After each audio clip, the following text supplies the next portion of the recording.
Matlick. Here. Dade. Here. Anders. Here. Van Berkom. Here. Bryant. Here. Greenwald. Here. All present. Thank you. Under Mayor's report, I'd just like to report one thing as an update from on the healthcare situation in Keokuk. There's two updates from Insight. Dane Walling, the Insight Senior Policy Advisor, mentioned that they are continuing to move ahead with construction planning. They're finalizing the construction design of the rural emergency hospital in order to solicit contractors so they can get pricing. And he mentioned it would be a competitive bidding process. And he said once that the contractors are secured, they will have a construction timeline. And then the second piece related to the rural hospital is Insight did receive a Best and Brightest Rural Healthcare Workforce Recruitment Grant from the Iowa Department of Health and Human Services. It's a $125,000 grant to help with the recruitment of an emergency medicine physician for the rural emergency hospital. So I know that's of interest to Keokuk people, so there's our update. Is there any citizens' requests or tonight? Would anybody like to speak on something that's not on the agenda? Hearing none, we'll move along to the consent agenda.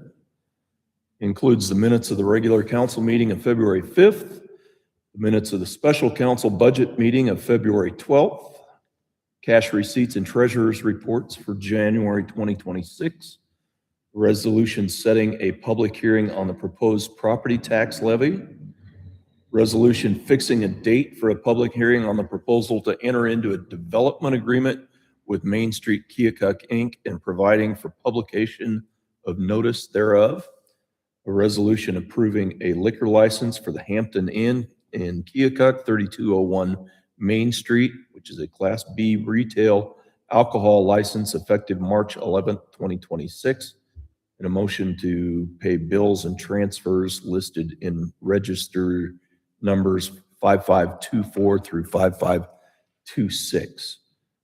Is there a motion to approve the agenda, including the consent agenda? Moved. Second. And Steve's got a second. All in favor? Aye. Those opposed? Motion passes. Item number 7. Now's the time and place for a public hearing on the authorization of a loan agreement and the issuance of notes to evidence the obligation of the city thereunder. $500,000 general obligation capital loan notes, ECP 1. A public hearing notice was published in the Daily Gate City on February 7th, 2026. And I'm opening the public hearing at 5:34 p.m. Is there any comments on the loan agreement? What I can say in regards to the purpose of the loan, state divides authorized purposes to borrow money into 2 general categories. One is essential corporate purpose, which this $500,000 GO capital loan note is, and the other is general corporate purpose. They have a little bit different, which will be the following loan agreement that we'll consider. What they put under the essential corporate purpose, they would have things such as street infrastructure would fall in there, but the equipping of items that we have budgeted specifically, items for police and fire equipment, equipment improvements within city parks, setting aside funds for demolition of dilapidated housing are all items that are considered by the state essential corporate purpose. They end up needing to go through their own set of proceedings, separate from what the other borrowing askings would be. The funding that we're looking at doing is, again, items that we had gone through in the budget process. This is police equipment in the amount of about $99,000, fire department equipment in the amount of around $80,000, $200,000 for housing demo, and we had $75,000 set aside for equipment improvements within the city parks. It was not budgeted. That $75,000, I think that we can reduce the sizing that we're actually go out to borrowing, or move it within these categories, or save it for the following year. A little bit at your pleasure, but it does give us the flexibility. The steps that will be taken tonight, if the council does proceed with this, would be, there's a resolution immediately after this. On this specific note, for authorizing the issuance of the capital loan notes themselves, and there would be a follow-up action that would authorize us to levy a property tax to cover them. As a reminder for the council, we had set this up with the idea that even though we're going to set this up as a debt issuance, borrow the funds this summer, we were looking to pay it off within a year. And rather than collect the debt service that we are looking to get ourselves legally allowed to collect, we will offset that with local option sales tax that is in place of a tax levy. Hopefully that's not too much information, but It's just the right in. Any further discussion? Celeste, were there any written comments or objections? None. So that 75,000 that we didn't budget for the park equipment, but we're still going to borrow for it? this sets us up. This was the amount, the 500,000 is more than what we were going to be borrowing anyway. I don't know, that wasn't a lot more, but it was higher than where we were looking to go, but we can reduce it by the 75,000. Sure. Other comments or questions? Hearing none, I'll close the public hearing at 5:38 p.m. Next one is the item B, which is to consider a resolution instituting proceedings to take additional action for the issuance of not to exceed $500,000 general obligation capital loan notes. We need a motion to approve in a second. So moved. Second. Been moved and seconded. Is there any other further discussion? You guys are all still wanting to borrow the 25 extra or 75 extra? This is not to exceed, so Oh, gotcha. it's not setting the actual amount at this time. Okay, fair enough. Thank you. Other comments or questions? And actually, in regards to your question or the comment on that, there is a little bit of flexibility in the other bond issue that we have. If anything, I would recommend borrowing up to the top amount on it. It is for City Hall equipment, the software conversion, and building improvements down at the police fire department. And we could use any funding we have there, I think, that we would end up spending. So if anything, I would say that would want to maximize it and reduce this one down to in the ultimate end, down to about 380,000 total. Anything else? Hearing none. Those in favor? Aye. Aye. Those opposed? Motion passes.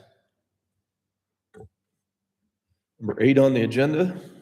Now's the time and place for a public hearing on the authorization of a loan agreement and the issuance of notes to evidence the obligation of the city thereunder, $525,000 general obligation capital loan notes, GCP 2. A public hearing notice was published in the Daily Gate City on February 7th, 2026. And I'm opening the public hearing on this at 5:40 p.m. Any comments from the general public or council? This was specifically in regards to, during the budget process, we talked about the software, buying a new software system. to replace our accounting software program that has struggled. Well, it hasn't struggled, but the company that we have it from is looking to move to the cloud, and their cloud software program is not one that has done well in the market. We're looking at other options to replace it. That was a cost of, I think, about $60,000. The remainder of what we were looking to borrow was for improvements down at the police fire department, repairing that, doing a real repair on the roof down there, looking to replace the boiler and the generator. I don't know how much we'll be able to accomplish, but I'd say that the higher that we can go towards the not to exceed 525,000, I would recommend being a little bit higher than what we'd actually done in the budget, especially given that we're reducing the other side. Again, both of these would be being repaid with the local option sales tax portion of funds that's designed for reducing property taxes.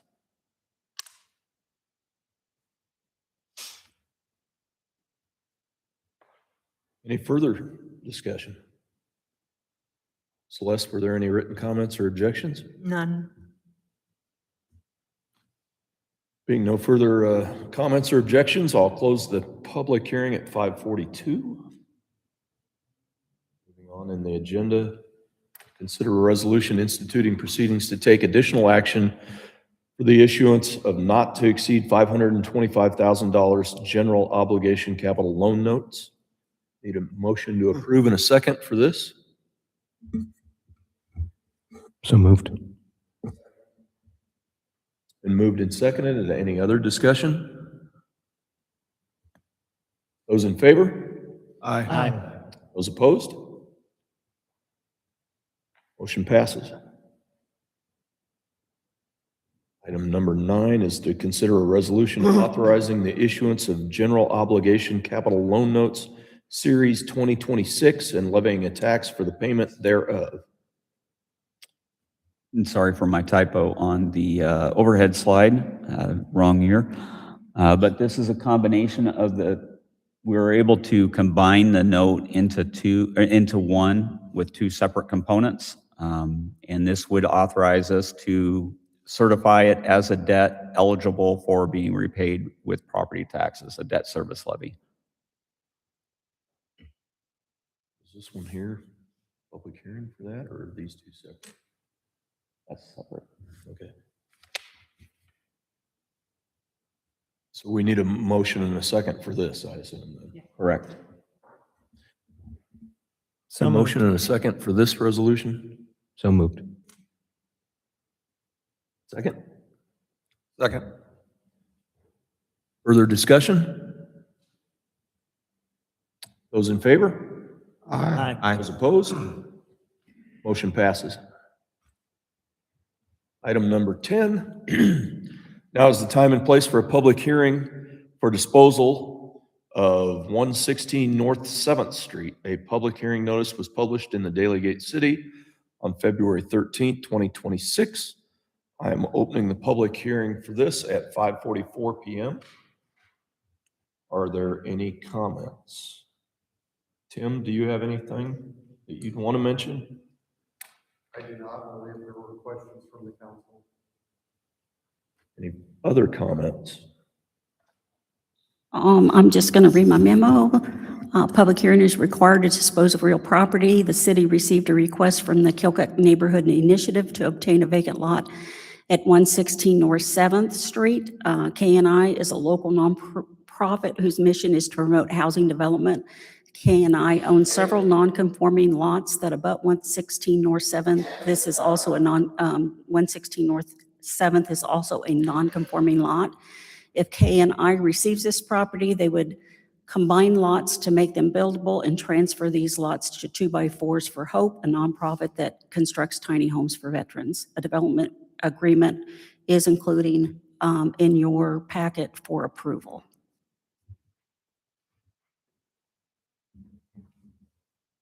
Any And Comments? more or less the development agreement, I'm sorry, is they construct the house within 2 years. And that there's a clawback that if it's not completed, then it comes back to the city. Any other further comments or questions from the council? Thanks a lot, Tim, and your group for doing it. One of the things that we are allowed to do through the urban renewal district that establishes TIF, tax increment financing, is to enter into agreements for the disposal of property or sale of property. It doesn't have to be at market value. It's part of it, as long as it's part of a development. Part of the requirements are to hold a public hearing prior to doing that. At this public hearing, if other people were interested in offering comparable or alternative development proposals, they could certainly be listened to by the council. There is no requirement that you take an alternative. You are allowed to do it based off of what the development end goal is that we have here. And that would be a good spot actually for you to come up and just remind the council of what our end goal here and what we're trying to accomplish for the community. You're going to get called on anyway, Tim. My name is Tim Peevler, and I live at 12 Fairway Drive. I'm the president of the Keokuk Neighborhood Initiative. So over the last 5 years, Keokuk Neighborhood Initiative has acquired properties relatively close to the George Washington School. So one property right across from the school, we purchased that, tore it down, and then donated that to the school district. So the ones that are adjacent to the one you're looking at tonight were purchased about 2 or 3 years ago from Tony Schulte, along with a lot across the street, and that house was also torn down.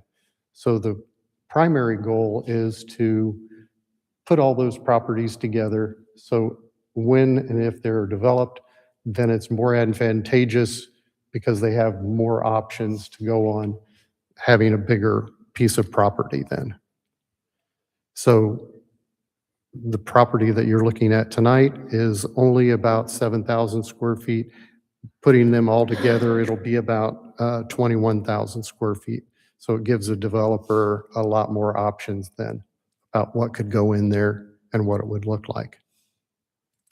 Tim, is the intended purpose for the 2x4s for Hope organization to be involved with this project? That would be at their determination. Okay. Yes, they would like to have several homes so that they could kind of feed on one another. Veterans could have somebody to rely on relatively close. They've not made a commitment at this point. And Tim, does the Keokuk Neighborhood Initiative, do they have any long-term plans for the parcel that's on the other side of the street at this point? Because that one's kind of surrounded by other property owners. That so- one definitely is one that's being considered by 2x4s for Hope. Okay. And we're in the process of working with the city attorney, excuse me, and Pam to finalize any problems that might arise from the title. And again, that property is adjacent to another K&I property. One other thing that I'll point out is that over the last year, I talked to Casey Barnes, and K&I, meaning me, actually went out and did the mowing on this particular property that you're looking at tonight and the one across the street at no charge. And then also I've gone over and done the snow removal. So this is something that the city didn't have to pay for. And actually that was coming out of Casey's budget because it was one of the contract for hire. So the city was actually paying to maintain those properties, which they didn't later in the year when I took them over. I also did a project removing all the dirt and weeds and all the sidewalks around that area as well. And there's no monetary compensation that I'm looking for tonight. So even if you guys wanted to offer it, I wouldn't take it. So Tim, since the 2x4s for Hope has not committed to this property, does the development agreement actually need to be changed that K&I would construct? I would say yes. If that's. P&I or it's whoever they might sell that right or Okay. Yes, gift that right to. sure. If You'd that's want a- some language in that it would allow them to transfer it to someone else. That's in here, so if it's okay with the council, I'll take the transfer to, from 2x4 Hopes and just leave K&I to construct housing or to partner with someone for housing.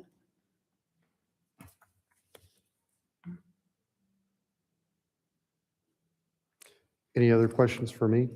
So when that gets transferred to 2x4s for Hope, Beg your pardon? when that gets transferred to 2x4s for Hope, are they responsible for the mowing and the snow removal, or does Keokuk Initiative remain with that? So probably what would happen is it would be retained by K&I, and I'd probably continue to mow it until such time as they were ready to build, and then we would transfer it to them. Okay. Because quite honestly, I'm on the 2x4s committee as well. Okay. So I guess it doesn't matter which, I could say I'm doing it for 2x4s, or I could do it, but probably I'll be still doing that until it transfers. Okay, thank All you. right, sure. Anything else? Thank you, everyone. Thank you, Pam. Any other comments or questions? Celeste, were there any written comments or objections? None. There being no further comments or objections on the matter, I close the public hearing at 5:52 PM. Brings us to the next item on the agenda, which is to consider a resolution authorizing the disposal of city-owned real estate located at 116 North 7th Street and approving the preparation of a development agreement. So moved. Moved and seconded. Further discussion? Hearing none, those in favor? Aye. Those opposed? Motion passes. Item number 11. Oops. That's not it. Close. Ignore what I have up on the screen. You can read what it actually is. We're getting, Obviously didn't get saved. we're getting there, Raritan.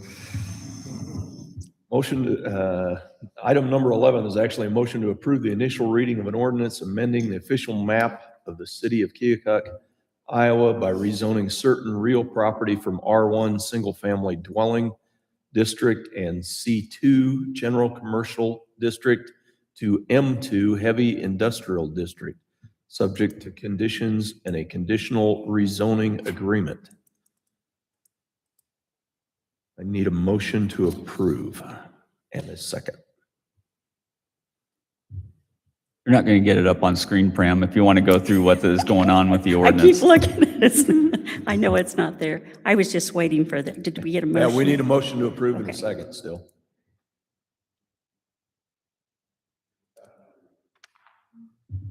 Second. Moved and seconded. Now, further discussion, Pam. Okay, the city council held a public hearing on February 5th, 2026 to receive public comment regarding the proposed rezoning request. The city planning commission reviewed the request on November 17th, 2025 and forwarded the recommendation to the city council to approve the rezoning as a conditional rezoning. The planning commission recommended that the rezoning be limited to the operation of a vehicle impound and storage yard only, and that no other industrial uses be permitted on the property, and that the fencing be installed. A conditional rezoning agreement reflecting these conditions was signed by the property owner during the public hearing. During the public hearing, residents living near 4045 Main Street spoke in opposition to the rezoning request. In addition, 2 written correspondence were submitted in support of the rezoning. As previously noted, the city comprehensive plan land use map identifies the subject property as most appropriate for commercial use. The plan also designates this area as part of the gateway into the community, an area intended for enhancement and positive visual impact rather than an outdoor storage of impounded vehicles. So one other comment is if this will be the first reading of the ordinance If you approve it, it has 2 more readings that it will go through. If it is passed, the Board of Adjustment still is required to review it and issue it as a special use permit. If they deny that, it would not go any further. And then further conditions can be placed on the special use permit.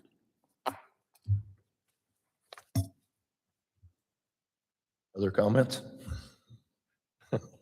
It's your turn, Paul. Well, I'm glad because I know nothing about heating and air conditioning. So I mean, I don't know what that is. I mean, we've talked about it. I thought we had an agreement worked out where what I would like to do is the front. I'm sorry. State your name and address. Oh, I'm sorry. Yeah, Paul- sorry. I didn't ask. My bad. You're all right. Paul Reardon, 2878 208th Avenue, Montrose.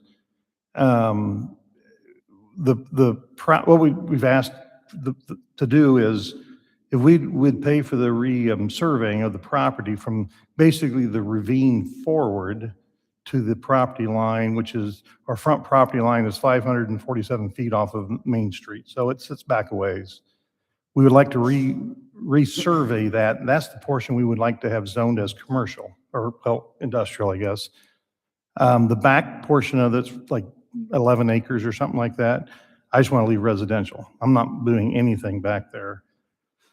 The industrial, when you talk about industrial, having it zoned industrial, I have no other industrial interest in this. I mean, I'm not going to open a factory or do anything with it. All I want to do is store cars. I've agreed to put a fence up. We have moved cars off the property. We've moved some of our equipment around. It takes time, but I have every intention in doing that, and we have started that process. So it's really, we bought the property in 17. We've used it as a storage lot since 17. It's never been a problem. I had no idea that it was zoned residential. We purchased it as commercial property. We pay taxes as commercial property. I mean, since 2017, prior to that, it was a recycling center, and it was a mess. And we cleaned a lot of trash out of there, and there's still some cleaning to do. Prior to that, it was a trucking company. It's always since the 70s, it's been used as some sort of commercial enterprise. So we're just asking to make that front portion, I guess it's got to be zoned in industrial, whatever is appropriate. But my intention and my request would be that if we ever sell that property, that it just goes back to commercial. I'm not going to put a factory there. When I think of industrial, I think of smokestacks and train cars and piles of product. It's not that. It's just a place to store cars. And I say cars, it'll be cars, trucks, semis, boats, campers, and most of that stuff we pulled off the streets of Keokuk, truthfully. Probably 3/4 of the cars we have there came from the streets of Keokuk, and were towed at request by law enforcement. And I'm not throwing those guys under the bus. They're great guys. I have nothing but the most respect for the KPD. Casey Barnes has been on our property numerous times, towing in cars. I mean, we've towed him, not her. We towed him in, but she's come out to look at them, whatever. So I would just like that front portion, and I think I'm not sure the acreage size. I think maybe 17 acres. I think it's from the front property back to the ravine.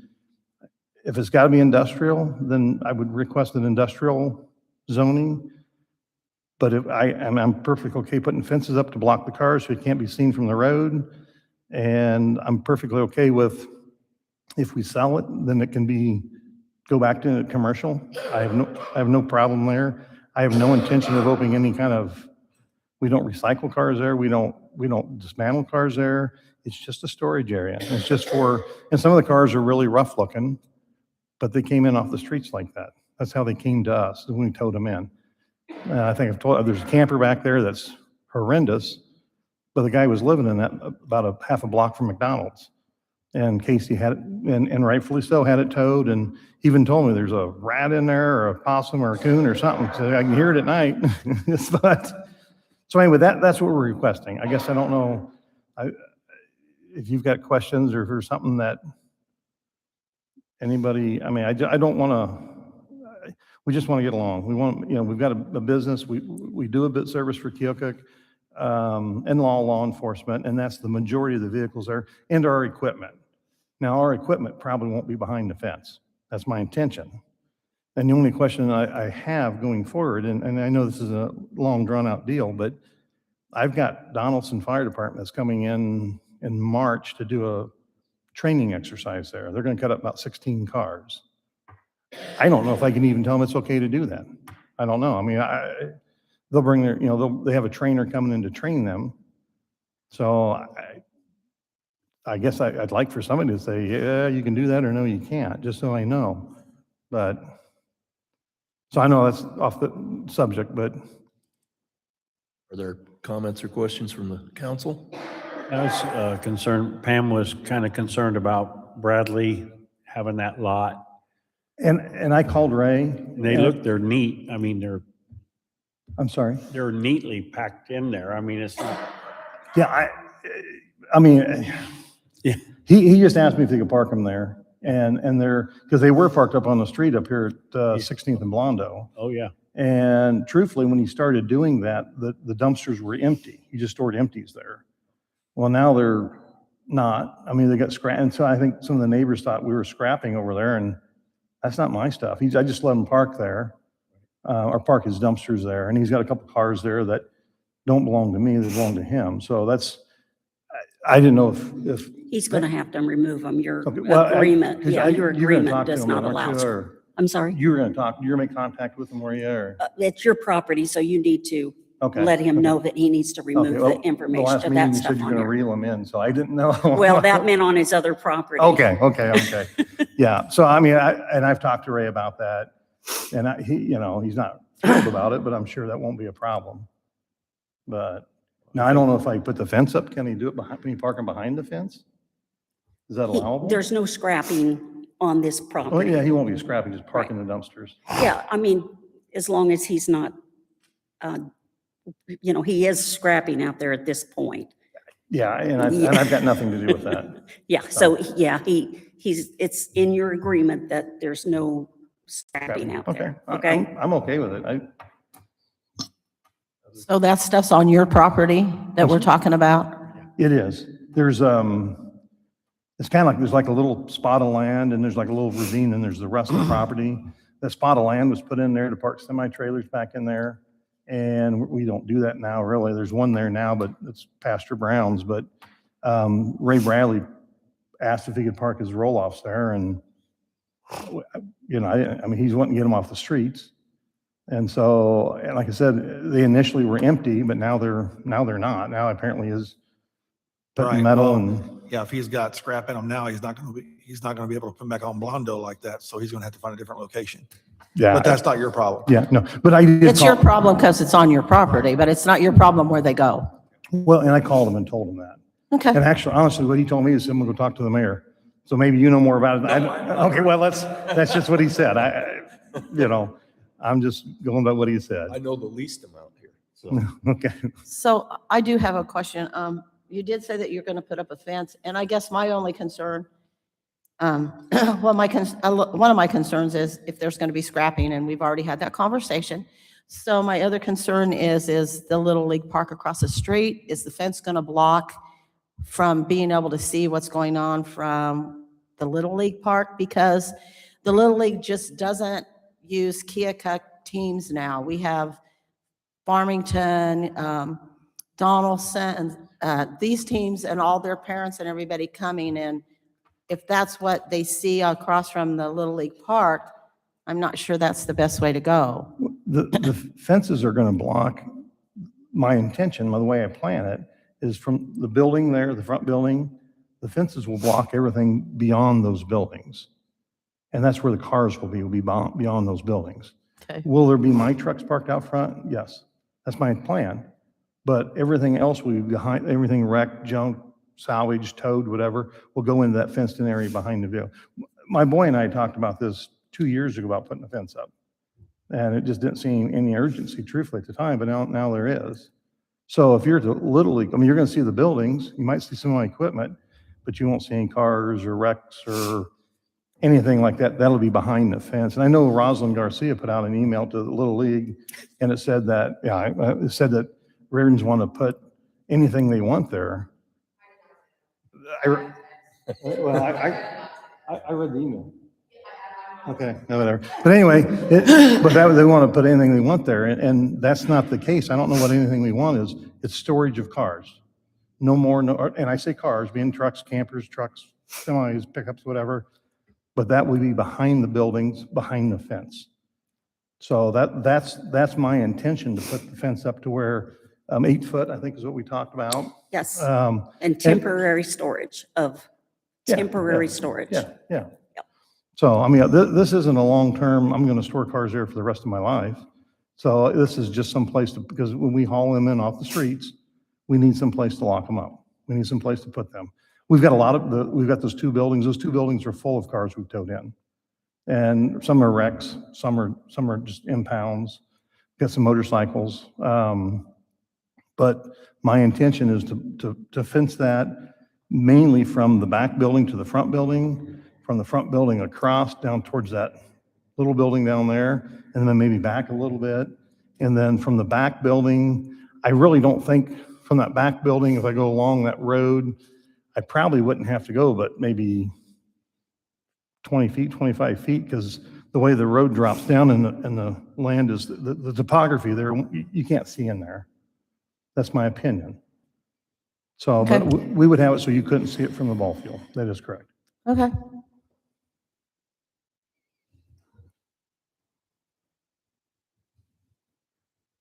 Other comments or questions?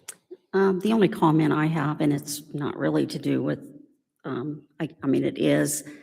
So I just want everybody here to know and everybody listening to know that what your property is taxed as, and if you, when you go on to Beacon or anything else, it'll say your tax commercial, but also underneath that, it says this has nothing to do with zoning. So if somebody's zoning and taxing is totally 2 different things. So I want you, to know that just because you buy something and it says it's being taxed commercial, it's how you use the property is how it's taxed. Zoning is completely different. Well, So and we have paid commercial taxes on it. Right, I but I'm talked to saying- the ladies at the courthouse, because truthfully, I went in, I wanted to. No, I'm not saying you didn't pay. But it also says this is not. But what I'm saying is they told me that under a certain dollar amount, like $250,000 or something, they said it's all the same. Right. It's not a That's different totally rate. separate than zoning. Yeah, They're taxing. But when we bought it, and according to Beacon Schneider, I didn't realize that there was a way you can change and check the zoning on the overlays. Mhm. I just looked at Beacon Schneider, it said commercial. We bought it, they said it was commercial. The sign said commercial. It's been used as commercial for 50 years. I just assumed that, I just didn't have any reason to The look any front further. portion's been used as commercial, and as I Yeah. stated before, and it's in the council's information, not tonight, but prior, that we did deal with Brian, Boyd. as far, yes, he was taken to court, and, as far as his recycling center out there. Sure. Pam, I just have a quick question. In your opinion, if this is zoned industrial, does that pretty much mean it will stay zoned industrial for pretty much forever? I mean, So that's another clarification. Your conditional rezoning, he's not allowed, and no one is allowed. The conditional rezoning, the ordinance will be recorded along with the conditional zoning agreement if it is passed. And so that will be recorded on the property, that no other industrial use will be allowed on the property regardless of whether it's zoned M2.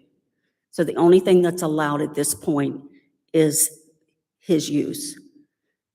So if the council at any time wants to rezone the property, if Paul sells it, you can rezone it back to commercial. That's, the council or anybody that owns it can actually put it back to commercial.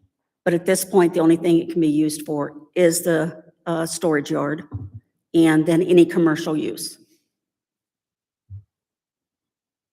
Thank you.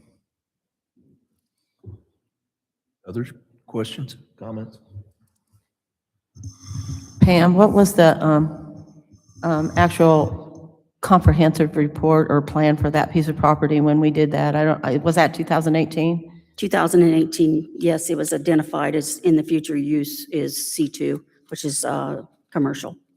Well, I shouldn't say C2, it's just commercial. They don't really specify in the report. They just put it as commercial or residential as they identify it as. Okay, thank you.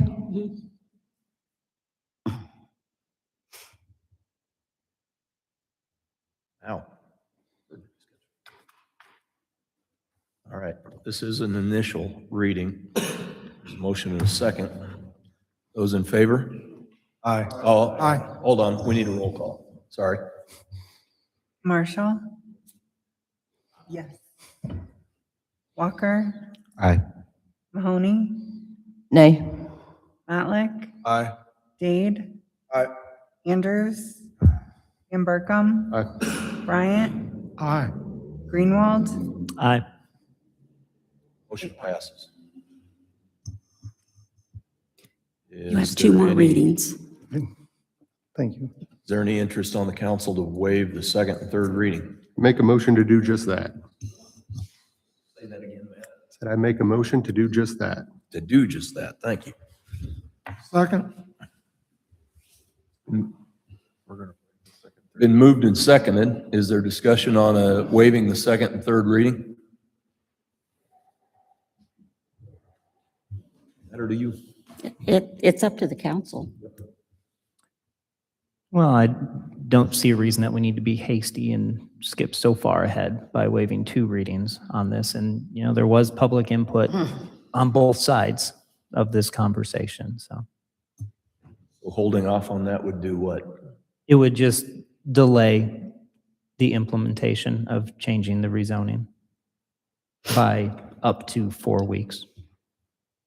Or we can waive the third reading, which speeds it up by 2 weeks. So the motion that's on the floor now, if passed, would be that it's a done deal tonight then. So we're not going to do the special use permit until, I mean, it depends on the actual approval of the ordinance, but if it was approved tonight, it wouldn't go until the 4th Wednesday of March. So there's still 2 more meetings. So it's not, I mean, it's not going to get going any faster anyway. Yeah. Further discussion? Motion to waive the second and third reading. If there's no further discussion, need a roll call vote on it? Marshall? Walker? Nay. Mahoney? Nay. Matlick? Aye. Dade? Andrews? Nay. Van Berkom? Aye. Bryant? Excuse me, what, now are we voting to rescind or to, This is just the second and third reading. We'd waive the second and third reading, or if you vote against it, then it has to go through at least a second reading. nay? Greenwald? Nay.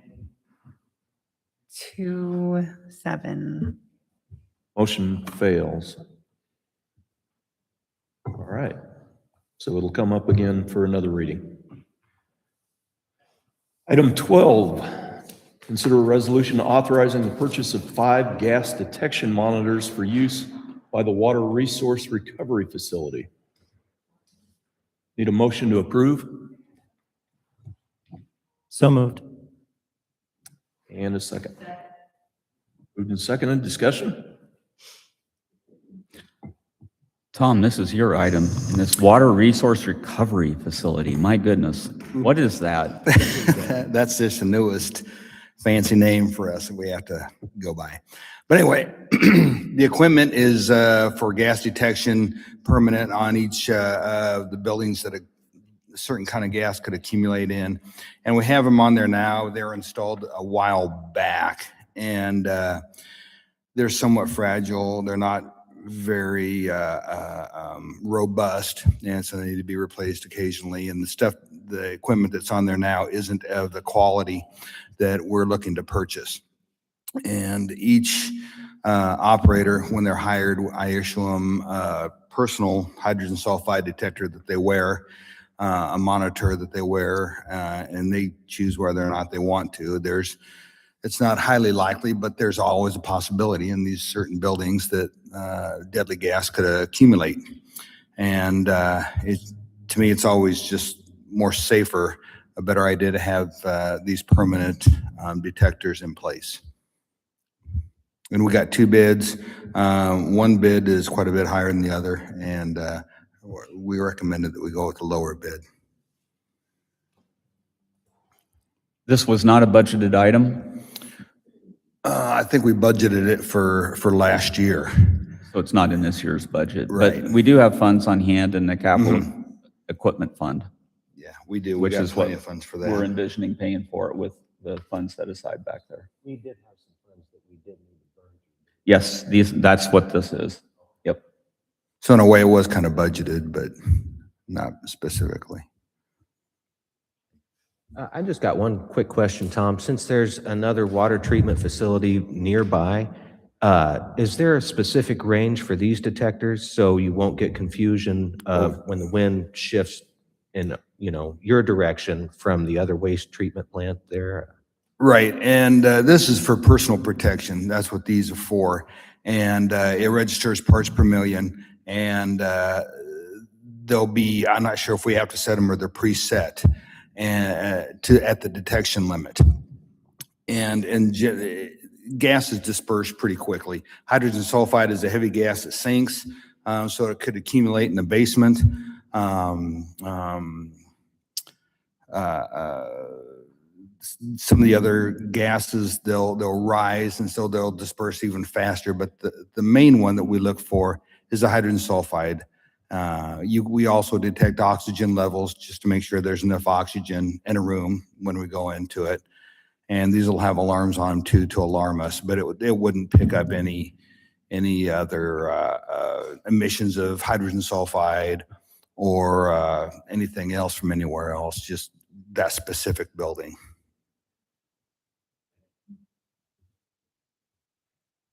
Any other questions?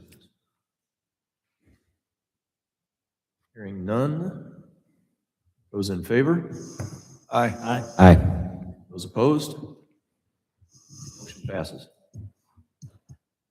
Item 13 is to consider a resolution for the approval of one change to new rates and fees for services and interments at Oakland Cemetery. Need a motion and a second. So moved. Second. Discussion, Jim?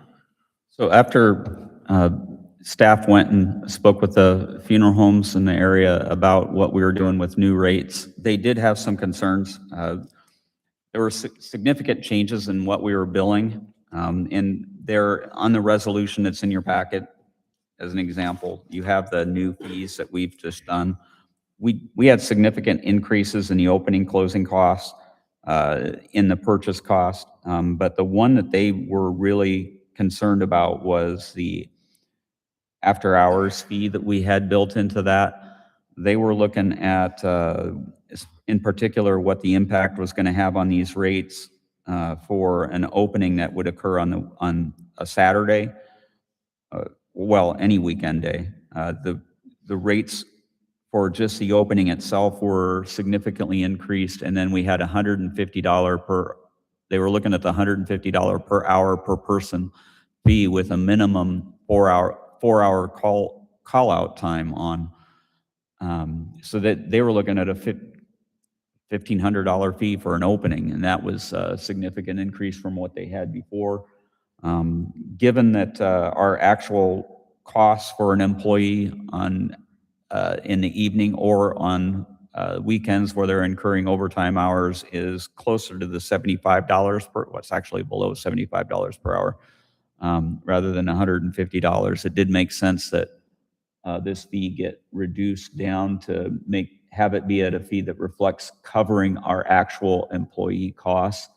Where we're trying to cover our operational costs is more in the opening fees, which were also increased pretty significantly. So our staff had looked at that to listen to what their input was and did feel it was appropriate to reduce the overtime or weekend fee from that $150 down to $75 per hour per person.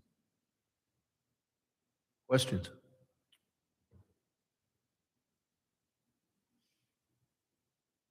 Hearing none. Those in favor? Aye. Those opposed? Motion passes.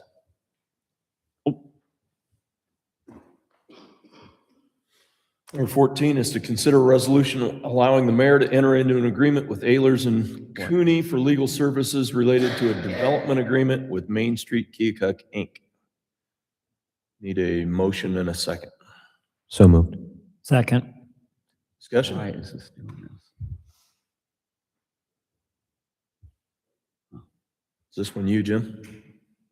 It is. I'm more concerned about I can't get this to display right. So that, all right. So for one of the things that was done a couple of years ago, the Main Street Keokuk applied for a catalyst grant, emergency catalyst grant for their buildings on the 1100 block. They received $100,000 from the state of Iowa for that.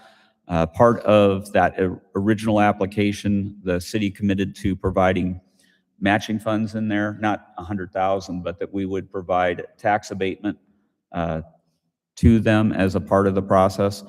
We don't actually have a tax abatement program that this project is eligible for. We would have to do that in the form of a TIF tax rebate. What we traditionally do for the tax rebates through the TIF tax increment financing fund is to provide a 90% reimbursement for 5 years of the eligible portion of taxes. Probably, we don't have I don't know if I have an estimate or if you have an estimate, Pam. I was thinking it was probably in the $35,000 range, but that's just making a guess off of what the increase in valuation on that property will be. Yeah, we'll have a not to exceed in the final agreement that gets approved.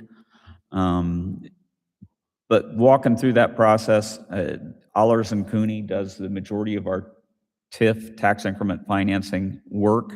Having them write the agreement is what this authorization is asking to be done. And then to make sure that all appropriate filings are done. I mentioned Emma in the slide here, that the electronic municipal market access. Emma is something through the Securities and Exchange Commission where we have a requirement to make sure that we report any significant events that impact our financial situation, such as new debt. So they make sure that we do all the appropriate filings when it comes to that. The agreement is based on the hourly rates. I think it was like $300 for the main guy, and then a range of $250 to $300 for other folks.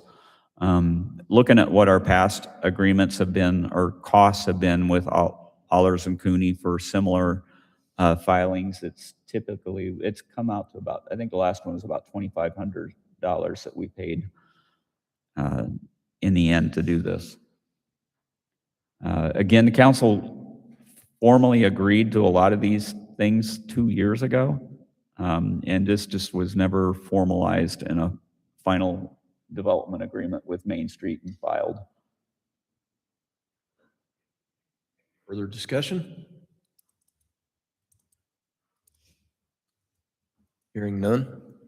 Those in favor? Aye. Those opposed? Motion passes.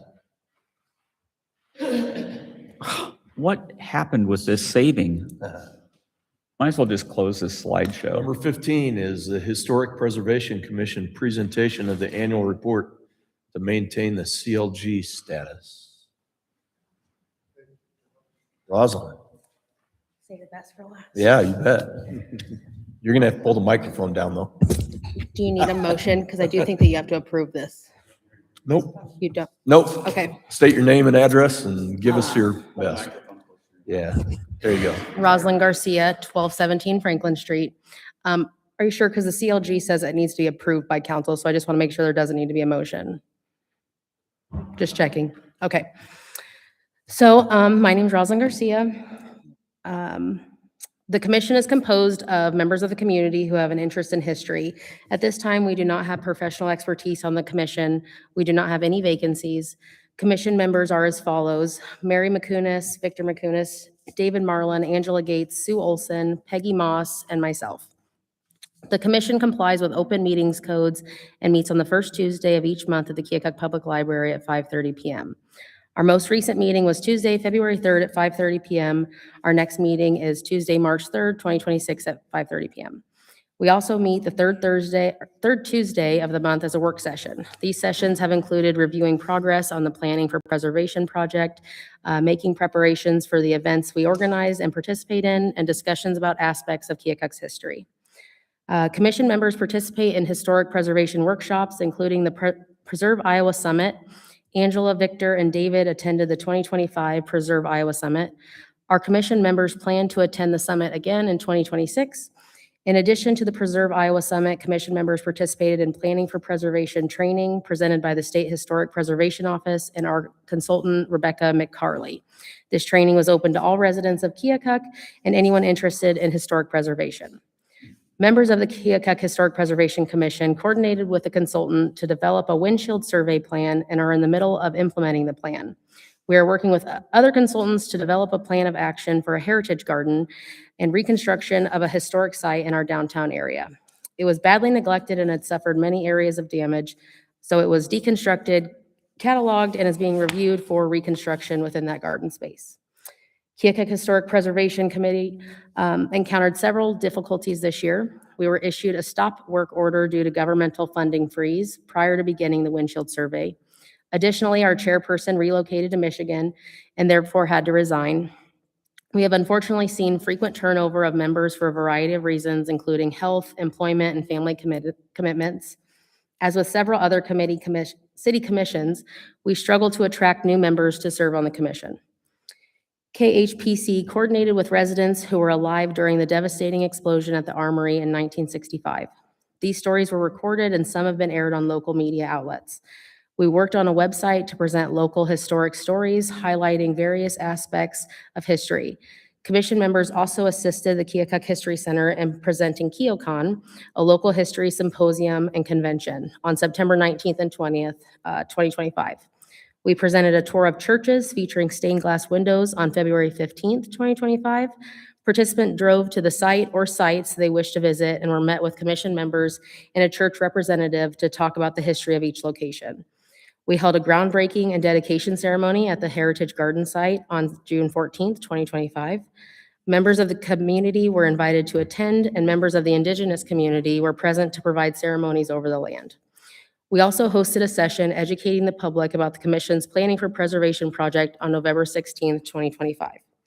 There was a residence being raised near the cemetery, which was at one time the residence of the sexton. We were given permission to salvage items from the home prior to demolition. Those items included many documents and historical materials, many of which were previously unseen and will add to our city's historical archives. Additionally, we obtained building features such as light fixtures, doors, handles, and just about anything we could safely remove from the property. The hardware and fixtures are currently being stored to become part of a preservation store for property owners to obtain period materials for renovations and restorations. We have started several projects which will lead us into a future of preservation work, and we partnered with several organizations and people throughout the community. We frequently coordinate with Main Street Keokuk, Chamber of Commerce, Tourism, Keokuk History Center, and the Keokuk Public Library, various churches in the area, Great River players, and small businesses. Our youth historic preservation project also included students from the high school, and we have been working with educators to involve students in the Heritage Garden projects. The Historic Youth Preservation Program has a feature this past summer with interns working on historic initiatives, especially for Main Street. This collaboration was a great opportunity for younger people in our community to learn more about historic buildings. The Puckashetuck Heritage Garden project has been met with several roadblocks as we've had fewer proposals for various parts of the project than we anticipated. This has led to the project falling behind schedule. Our commission has been spread very thin, working on the Planning for Preservation project So the Heritage Garden is sort of in the background of our current efforts. We were awarded a National Trust Fund for Historic Preservation grant, which is being applied to the Heritage Garden and historic structure work at that site. The Armory Explosion Memorial took a significantly different shape than our work plan originally indicated. We had hoped to raise money to install a memorial monument. However, city plans for various spaces changed our goal. The walking trail being constructed at the riverfront was one of the locations we had considered. We did not want to pursue the monument placed there without having the trail finalized, so we withdrew that as an idea. We also considered placing it at the Armory itself. However, there is a marker already at that location. At this time, we have decided to place trees in the parks around our city. The decision came as a result of several storms damaging the green space around the city, and this would be a way to revitalize those spaces. We are undetermined on whether or not to place markers at the trees that we plant. We have partnered with several area organizations that we indicated on the work plan that you have provided and have generated a good deal of interest in historic preservation efforts in the community. In 2025, our budgeted amount was $4,500 from the city of Keokuk. Our city is in a very difficult financial position right now, so significant modifications to the budget were made across all departments. The modification of the city support for KHPC means that we will need to refocus our efforts to make up the decrease in financial support. The 2026 KHPC work plan has been included in your packet. The commission needs to have the plan approved by council and signed by the mayor to submit for our CLG report. Thank you. All right. Are there any questions for Rosalind while she's here? Bless. All right. Thanks, Ross.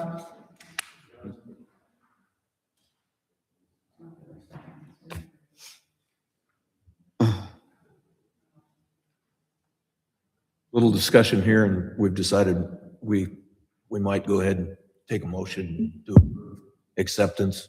So I'm looking for a motion. Make a motion to accept the Historic Preservation Commission report as presented. Second. Second. Moved and seconded. Further discussion? Those in favor? Aye. Those opposed? Thank you. Now you're covered just in case, Russell.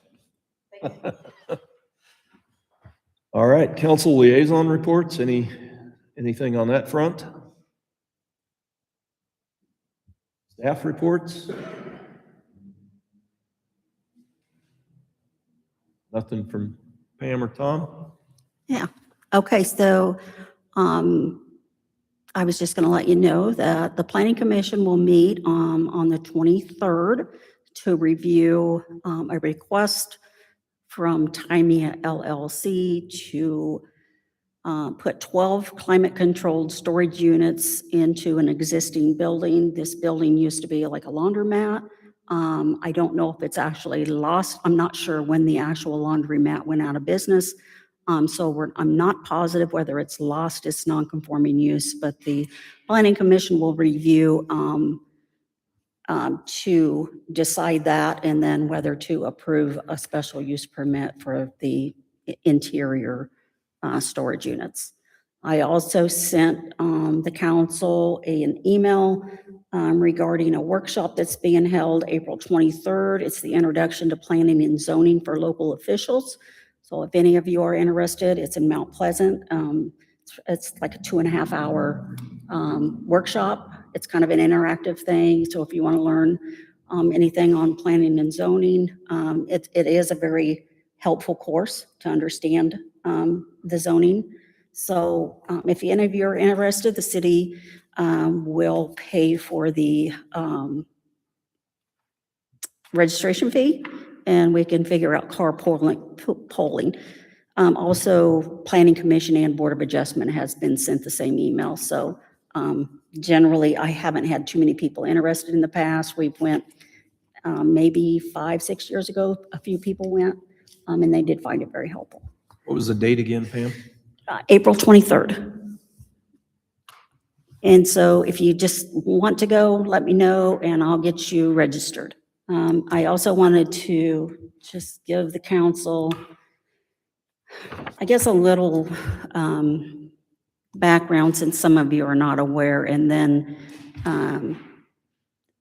so last year, in March, bids were taken for the animal shelter roof, or the sewer department, sewer maintenance animal shelter roof at 249 Carbide Lane. The contract was given to Dansco. The council approved that on March 20th of 2025 for $59,287. Public Works sent out a notice to proceed, which informed the contractor that he could proceed once the contract was signed. The contractor started without the contract being signed on March 29th, 2025.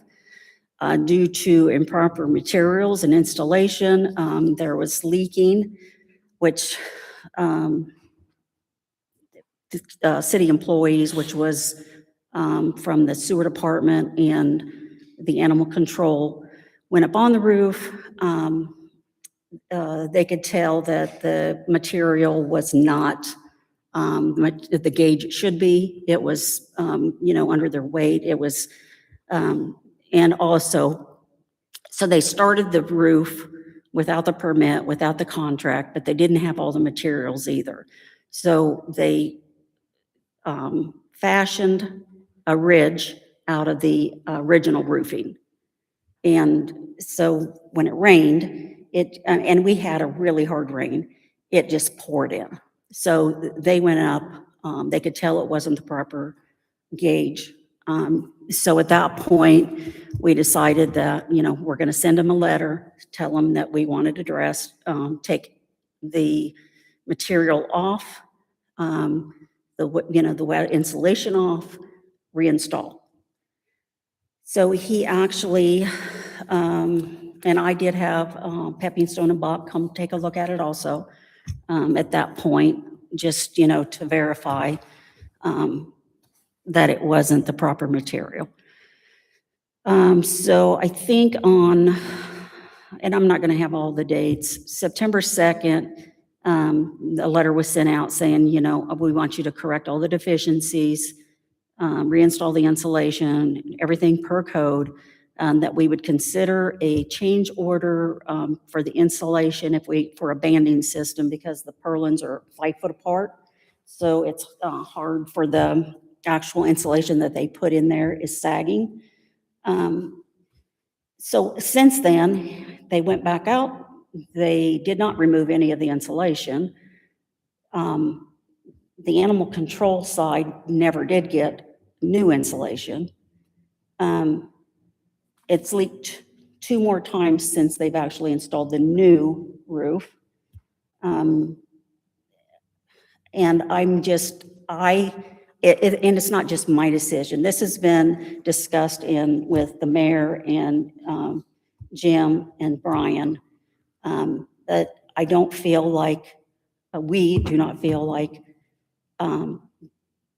the contractor should be even, if he can't do it in 2 tries, then he shouldn't be allowed to go back up, and it's a mess.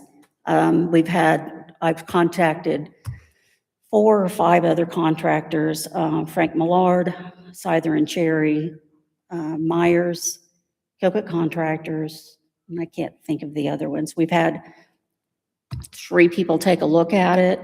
More or less, the animal shelter is leaking the worst, but then the sewer department, we didn't know if that was condensation and leaking. The contractor from Scyther and Cherry feels like it's leaking also. There's sagging insulation. It's dry now, but there's several locations the insulation wasn't sealed. As when it's overlapped, it needs to be sealed. It wasn't sealed. So it's just sagging. There's water dripping everywhere, and it's several different places. We are talking with the city attorney, really to figure out what our best option is from here. But I did want the council to know what was going on with that. So I know Mr. Glasgow feels like I am harassing him, and he spoke with Jim I mean, this, like I said, these have not just been my decisions. As you've had that evaluated by other firms, you had had just one side looked at by the first contractor. They gave an estimate for doing repairs to that of about, I think it was like 13,000, Yeah, I was gonna say 14,000, yeah. 15,000. And then since then, he is going to come back. I did speak to him. We asked him to come back and look at the whole building to give an estimate of what doing repairs would be. Out of the other couple of firms, they were not willing to do repairs. They were recommending essentially replacement of the roof. They can't guarantee it. It's they're seeing too many problems with the way it was done. So I will send, I know that, Correct. I will send you a timeline and all the documentation that I do have so you can review it. But As they talked about it, there's holes, there's additional holes in the metal as it is where they had rivets in and then pulled, then they're open. They've got the cutouts around any opening for appurtenances coming up are too big. There's overlaps that they feel are a major they problem. didn't put the It's- sealant on, yes. they just won't warrant it because they see so many issues that will cause potential failures down the road. So Pam, when originally we paid Dansco for, at first, what, 31, was it? 31,000 or something like that for, He was paid for $30,000 for materials. The for first- materials? For materials. And To that get was- started. Yes. I'm not sure what date that was. And then he was paid an additional $14,643.50, which is half of what we had owed him of the remaining amount of the $59,000. So, on the last council meeting, on the bill, checks that were written, I saw that there was money paid again. Is that this 14,000? Did we pay more money to Dansco again Yes, on the we did. last one? Yes, we did. And what was that for? I did not do the requisition, so I can't tell you what that was for. So, Jim, do you have any idea what that, I think it was 15,000. I missed it originally. It was on not this group, but the one 2 weeks ago. Brian felt that a portion needed to get paid out just for the amount of the Work that. had amount been of done. work that had been completed. We had the ability to retain, but only a certain amount. And so he just felt like we needed to get a partial payment out. The problem that we have is where do we go? Is this one, we'll talk about, is this something that we can do an insurance claim?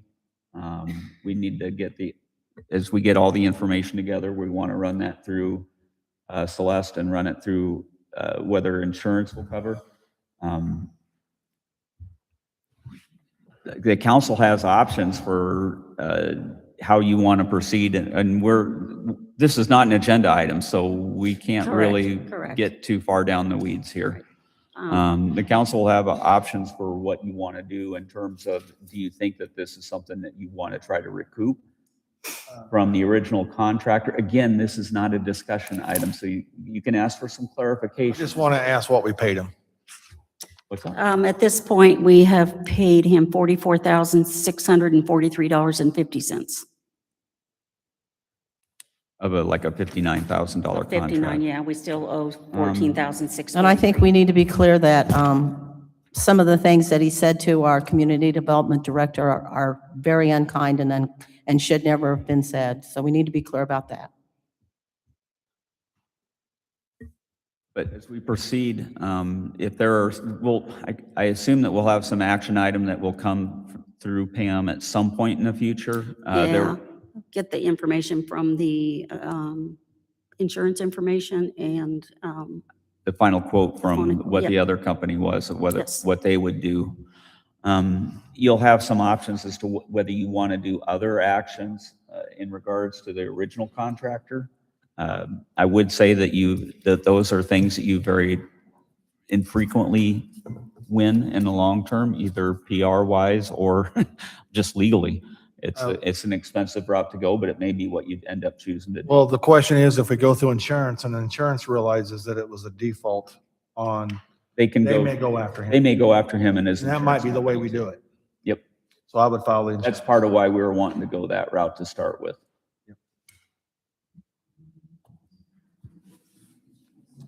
That's, I think, as much as anything, this is just to keep you up to date on what's going on there and where we're So at. will that be up on an agenda in a couple weeks that we vote on that, or how do we do that proceed?